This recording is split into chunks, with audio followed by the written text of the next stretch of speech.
Achieving success in trading in just 30 days is a challenging goal and requires a great deal of discipline, hard work, and preparation.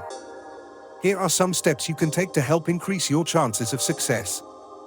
Develop a trading plan, define your trading goals, time frame, and risk tolerance. Identify the markets you want to trade and the strategies you will use.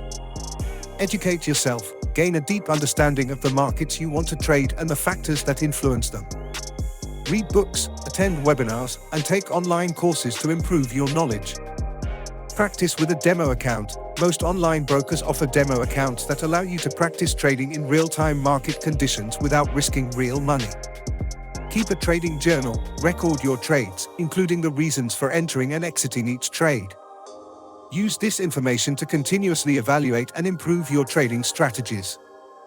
Manage your risk. Successful traders understand the importance of managing risk.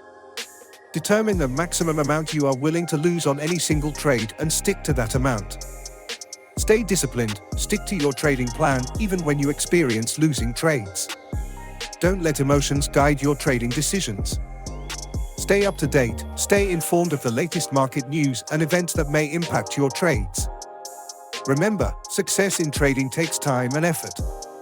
Be patient, stay disciplined, and continuously work on improving your